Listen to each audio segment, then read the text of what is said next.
Hello students, तो आज आपकी पोइम है on killing a tree and poet is Gibb Patel. You must have observe people cutting down trees. आपने observe किया होगा कि जो लोग हैं वो ट्रीज को क्या कर रहे हैं, कट डाउन कर रहे हैं, ठीक है, उनको काट रहे हैं। But can they kill a tree? लेकिन क्या वो पेड़ को जो है वो मार सकते हैं? It is easy to do so. क्या करना आसान है। Let's read the poem and find out what the poet says on killing a tree. चलिए हम इस पोएम को पढ़ते हैं और फिर ये जानते हैं कि पोइट जो है वो क्या कहना चाहते हैं इस poem on killing a tree के बारे में। ठीक है, तो फर्स्ट स्टेंजा है, it takes much time to kill a tree, not a simple jab of the knife will do it. देखो, it takes much time, it takes much time मतलब बहुत ज़्यादा टाइम लगता है। किसके लिए? एक ट्री को किल करने के लिए। Not a simple jab, jab means होता है कि एक सडनली किसी भी चीज़ को रफली अटैक करना, ठीक है, एकदम अचानक क्या है, हिट करना, वो किसी भी चीज़ पे हो। तो पॉइंट यहाँ पे कह रहे हैं कि अगर आप सिंपली नाइफ के साथ ट्री पे अटैक करते हो तो उससे कोई भी इफेक्ट नहीं होगा, कोई फर्क नहीं पड़ेगा उससे। अकेले एक नाइफ के हिट से इतना आसान नहीं है एक ट्री को किल करना, एक ट्री को मारना, क्योंकि it has grown slowly consuming the earth, rising of it, feeding upon its crust, absorbing, ठीक है, अपॉन इट्स क्रस्ट। अब देखिए पॉइंट कह रहे हैं यहां पे कि ये जो ट्री है वो क्या है, वह ग्रो हो चुका है। अब the tree has gone grow. कैसे? धीरे धीरे, कंज्यूमिंग द अर्थ, तो अर्थ से उसने काफी कुछ कंज्यूम किया है, काफी न्यूट्रिएंट्स लिए हैं, मिनरल्स लिए हैं, सब कुछ लिया है जो उसको यानी एक ट्री को ग्रो करने के लिए थिंग्स जो रिक्वायर्ड होती हैं वो सब उस ट्री ने ली हैं। राइजिंग ऑफ इट, वह वहां से राइज हुआ है। कैसे? धीरे धीरे बड़ा हुआ है। Feeding upon its crust, crust होता है वो outer most layer of the earth, earth की जो बाहरी लेयर है उसके बारे में बता रहे हैं वो। तो कह रहे हैं कि जो अर्थ की आउटर मोस्ट लेयर है उससे भी इस ट्री ने प्रॉपर फीड किया है, जो भी इसकी रिक्वायरमेंट्स थी वो फुलफिल की हैं, ठीक है। Absorbing years of sunlight, air, water, absorb किया है कब? फॉर मोर ईयर्स, कई सालों तक। यह एक दिन में तो ग्रो होता नहीं है ना, ट्री एक दिन में थोड़ा ग्रो हो जाता है, कई साल लगते हैं, तो एक दिन में ग्रो नहीं होता। तो कहते हैं कि ना कि वह इसने ऑब्जर्व किया बहुत सालों तक, क्या किया इसने, sunlight, air, water, and out of its leprous hide sprouting leaves, और उसके अंदर से लेप्रस, लेप्रस क्या होता है, एक तरह की डिसीज होती है, ठीक है। और हाइड यहां पर जो है कहा गया है स्किन के लिए रेफर किया है पोइट ने। तो ये जो डिसीज होती है ये एक ऐसी डिसीज होती है जिसको भी ये डिसीज हो जाए उसका जो कलर होता है किसका, स्किन का, वह बहुत ही डिस्कलर्ड हो जाता है। तो वह यहां पर इनडायरेक्टली पॉइंट ये कहना चाह रहे हैं कि इसकी जो बार्क है, इसकी जो ट्रंक है, इसके बारे में जो है वो बात कर रहे हैं। वो कह रहे हैं कि इसकी जो बार्क होती है वह बहुत ही ज़्यादा डिस्कलर्ड हो जाती है और उसमें से लीव्स ग्रो करने लग जाती हैं।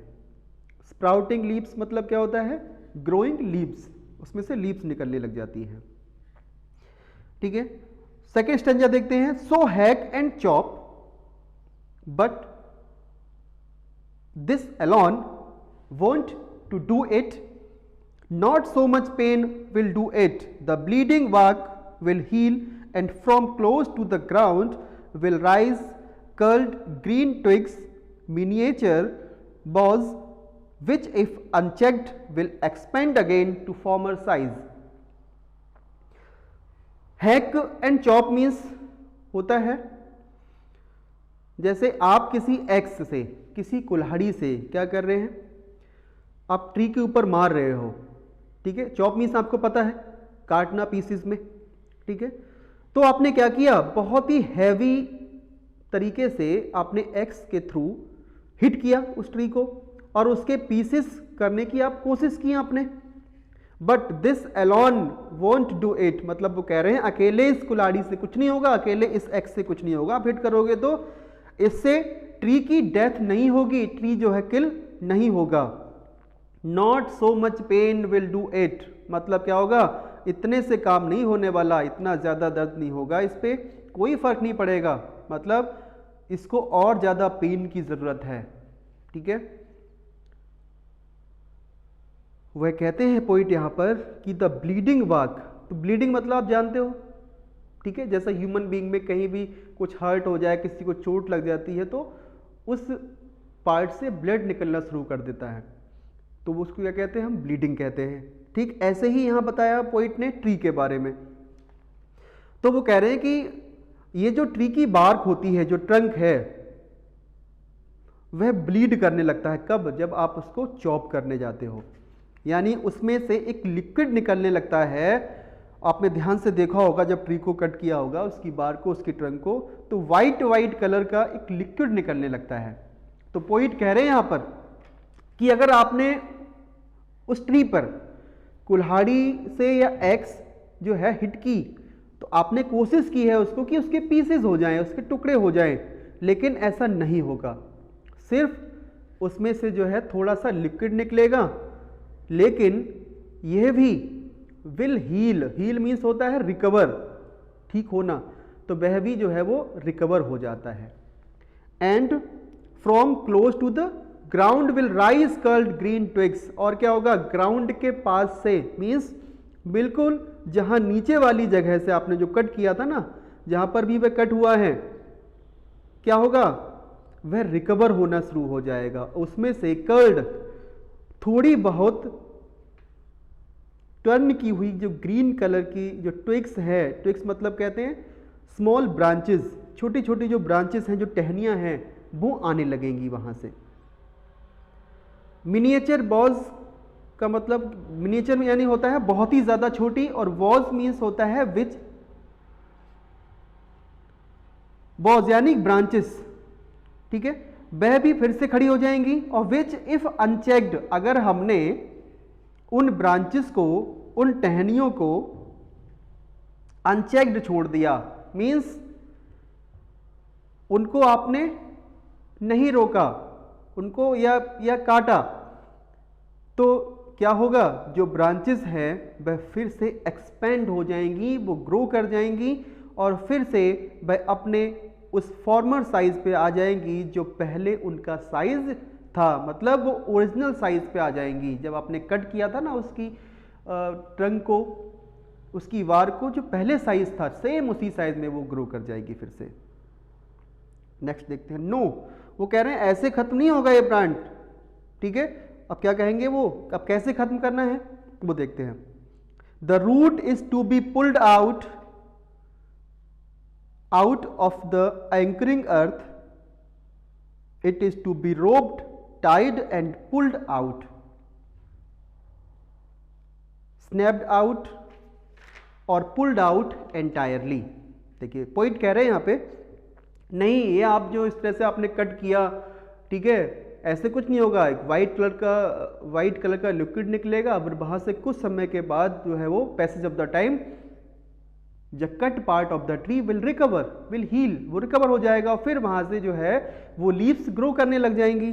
तो ऐसे आप ट्री को नहीं मार सकते, ठीक है। तो क्या करना है आपको, root is to be pulled out, मतलब आपको क्या करना है, रूट को जड़ से ही निकालना पड़ेगा आपको, ठीक है। ऐसे आप पेड़ को काटते रहेंगे ऊपर से तो नहीं होगा कुछ भी।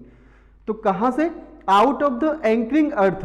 अब एंकरिंग अर्थ का मतलब क्या होता है, देखो जैसे आपने देखा होगा, जैसे किसी भी टीवी शोज में या जब कोई भी इवेंट होता है तो उसमें एक एंकर होता है जो स्टेज को कंडक्ट करता है, स्टेज पे रहता है, ठीक है, उसको हम बोलते हैं, ठीक है, एंकर इवेंट या शो में जो भी एंकरिंग करता है, तो वो ठीक उसी तरह से वह क्या करता है, सभी ऑडियंस को टाइटली होल्ड करके रखता है, ठीक है, ताकि जो ऑडियंस है, जो पीपल जो वॉच कर रहे हैं उस इवेंट को या उस शो को, तो उससे कनेक्टेड रहें, ठीक है। ठीक उसी तरह से पोइट ने यहाँ पे वर्ड जो है वो पुट किया एंकरिंग अर्थ। तो एंकरिंग अर्थ मतलब क्या है कि जो अर्थ है वह ट्री की रूट को टाइटली होल्ड करके रखती है। It is to be roped tight. इसके लिए आपको क्या करना पड़ेगा, एक स्ट्रॉन्ग सी कोई रोप लेनी होगी, एक रस्सी लेनी पड़ेगी और उससे क्या करना पड़ेगा, टाइट, उसको आपको बांधना पड़ेगा उस ट्री को, उस जड़ को, एंड पुल्ड आउट, और फिर जोर से एक साथ आपको टाइटली उसे बाहर खींचना होगा। स्नैप्ड आउट मीन्स होता है जड़ से उखाड़ना किसी चीज को, ठीक है, कंप्लीटली खत्म करना किसी चीज को। और पुल्ड आउट एंटायरली मीन्स होता है कंप्लीटली, और या फिर आपको क्या करना है, इसे पूरी तरह से उखाड़ देना, बाहर की ओर खींचना है कंप्लीटली। कहां से, फ्रॉम द अर्थ केव। अब केव आपको पता है गुफा, जैसा आपने देखा होगा किसी ट्री को, ठीक है, तो जैसे ही आप उसको जड़ से आप क्या करेंगे, पुल्ट आउट करेंगे, तो उसकी जो जड़ें हैं, उसकी जो रूट है, बहुत काफ़ी एरिया में जो है वो स्प्रेड की गई होती हैं, काफ़ी एरिया में जो है फैली हुई होती हैं, ठीक है। तो वो कह रहे हैं कि अर्थ केव आपको गुफा, तो उसकी जो रूट्स हैं वे कहाँ कहाँ होती हैं, अर्थ की केव के अंदर एक तरह से फिक्स होती हैं वो, तो वहाँ से आपको इसे एंटायरली पुल्ड आउट करना पड़ेगा। And the strength of the tree exposed the source white and wet, the most sensitive hidden for years inside the earth. तो and the strength of the tree exposed means होता है किसी भी चीज को unhide करना, ठीक है, और इसकी स्ट्रेंथ क्या है, वो रूट्स है। तो वो कहते हैं यहाँ पे कि जो ट्री की स्ट्रेंथ है, जो रूट जो स्ट्रेंथ है इसकी, है ना, तो उसको हमें क्या करना पड़ेगा, एक्सपोज करना पड़ेगा, अनहिडन करना पड़ेगा उसको, तभी आप एक ट्री को किल कर सकते हो। The source white and wet, तो जो सोर्स है इसका, तो सोर्स क्या है आपको पता है, ट्री का रूट ही है ना, तो रूट कैसी है, वाइट है, ठीक है, वेट थोड़ी गीली सी भी होती है। तो द मोस्ट सेंसिटिव हिडन, क्यों, क्योंकि ये जो एक ऐसा पार्ट है ट्री का जो बहुत ही ज़्यादा सेंसिटिव होता है और कई सालों तक अर्थ के नीचे हिडन रहता है, छिपा हुआ रहता है। तो यहाँ पर भी पोइट हमें एक मैसेज दे रहे हैं कि आप किसी भी इविल को, किसी भी बुराई को तब तक खत्म नहीं कर पाओगे जब तक आपको उस इविल का सोर्स पता नहीं चल जाता कि ये बुराई जो है वो ग्रो हो कहाँ से रही है, इसका सोर्स क्या है। तो जब तक कोई सोशल इविल जो है आप उसको जब तक एक्सपोज नहीं करोगे, उसको अनहिडन नहीं करोगे, तो उसको क्या होगा फिर, तब तक आप उस इविल को परमानेंट जो है सॉल्यूशन उस इविल का, उस बुराई का नहीं ढूंढ पाओगे, ठीक है, वो नहीं मिलेगा आपको, ठीक है। अब देखिए पोइट क्या कह रहे हैं लास्ट स्टैंजा में, then the matter of scorching and choking. अब देखो ये मैटर क्या है, मैटर ये है कि आपने क्या किया, आपका जो ट्री था उसकी जो रूट है उसको आपने उखाड़ के, ठीक है, उसकी अर्थ केप से निकाल लिया आपने, ठीक है। अब बाहर आपने उसको ऐसे ही छोड़ दिया, ठीक है, उसको सूखने के लिए, किसमें, सन में, एयर में, ठीक है, सनलाइट भी पड़ रही है, उसको हवा भी चल रही है। तो उसके बाद रिजल्ट क्या होगा फिर, कि वह scorching and choking, choking means होता है सफोकेटिंग, ठीक से ब्रीथ ना कर पाना, ठीक है। तो उसकी जो रूट्स है वह क्या होगी, अब अनेबल टू ब्रीथ, वो सांस नहीं ले पाएंगी, सफोकेटिंग होने लगेंगी और वह ब्रीथ नहीं कर पाएंगी, उनका दम घुटने लगेगा और फिर उसके साथ साथ वह क्या होने लगेंगी, वह स्कॉर्चिंग यानी कि वहाँ छोड़ा गया किसके लिए, उसको झुलसने के लिए धूप में छोड़ दिया कि वो सूख जाए, वहाँ पर ड्राई हो जाए, तो उसको इसका रिजल्ट क्या होगा, that it will be become browning, वह ब्राउन होने लगेगी, ठीक होगा ना, जब रूट को बाहर निकाल के फेंक देते, सन की लाइट पड़ती है, फिर हवा भी चल रही है, तो ब्राउन कलर जो है हो जाता है, तो वह सनलाइट में पड़ी पड़ी क्या हो जाएंगी, ब्राउन हो जाएंगी और उसका कलर चेंज हो जाएगा। हार्डनिंग मतलब टाइट होने लगेंगी, सख्त होने लगेंगी, वो स्ट्रॉन्ग, ट्विस्टिंग यानी कि वो टर्न हो जाएंगी, मुड़ जाएंगी। तो वह जो रूट्स हैं, ठीक है, वेदरिंग यानी कि मुरझा जाना। तो अब ये सारी चीज़ें जब हो जाएंगी तो permanently then it is done, तब आप कह सकते हो कि पूरी तरह से ट्री की जो है वो डेथ हो गई है या हो जाएगी। तो इसी तरह से पोइट यहाँ भी कह रहे हैं कि बुराई को भी जड़ से खत्म करना होगा ताकि वह दोबारा जो है लाइफ में एंटर ही ना करे। तो कुछ पोइटिक डिवाइसेस हैं इस पोइम में, वो देख लेते हैं हम। सबसे पहला है मेटाफर। मेटाफर आपको पता है कंपेयर करना, ठीक है, और कौन से वर्ड नहीं होंगे वहाँ पर, एज और लाइक वर्ड नहीं होगा, लेकिन कंपेरिजन किया जाएगा दो चीज़ों के बीच में इनडायरेक्टली, ठीक है। तो स्टैंजा 1 में लाइन नंबर 8 देखिए, एक वर्ड है लेप्रस हाइड। लेप्रस क्या होता है, एक डिसीज होती थी, आपको बताया था, ठीक है, और हाइड यानी स्किन के बारे में बताया गया था। तो लेकिन लेप्रस हाइड जो है वो इनडायरेक्टली पोइट ने किसको बोला है, ट्री की बार्क को, ट्रंक को बोला है, ठीक है। तो डेट इज मेटाफर, ठीक है, इसलिए कंपेयर किया है उन्होंने। स्टेंजा 2 में लाइन नंबर 4 देखिए है ब्लीडिंग बार्क।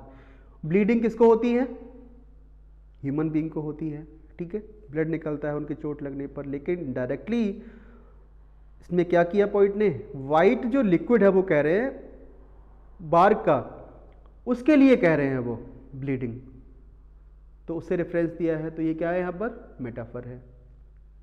सेकेंड जो पोइटिक डिवाइस है वो है अलिट्रेशन। आपको पता है repetition of consonant sound is there, जो रिपीटिशन हो कॉन्सोनेंट साउंड की किसी भी वर्ड के स्टार्टिंग में, तो वहाँ अलिट्रेशन होता है, ठीक है। एक वर्ड है सेकंड स्टेंजा में लाइन 4 में ब्लीडिंग बार्क। तो ब्लीडिंग में बी, बार्क में बी, यानी कि बा जो कॉन्सोनेंट साउंड है वो रिपीट हो रही है दो क्लोजिंग वर्ड में, तो वहाँ पर अलिट्रेशन होगा, ठीक है। फिर आप देखेंगे स्टेंजा 3 में, ठीक है, लास्ट 3rd लाइन देखेंगे, वाइट एंड वेट। तो वाइट और वेट में क्या है, डब्ल्यू, और डब्ल्यू दो कॉन्सोनेंट वर्ड लेटर है, ठीक है, और साउंड भी जो है कॉन्सोनेंट रिपीट हो रही है, तो यहाँ पे अलिट्रेशन होगा, ठीक है। थर्ड जो पोइटिक डिवाइस है वो है रिपीटिशन। 3rd स्टेंजा में देखेंगे आप बहुत ही ज़्यादा रिपीट हुआ है, पुल्ड आउट कई बार रिपीट हुआ है, तो इसलिए क्या है यहाँ पर रिपीटिशन है। तो इस तरह से जो पोइम है आपकी वो यहाँ पर फिनिश होती है। Thank you and have a nice day.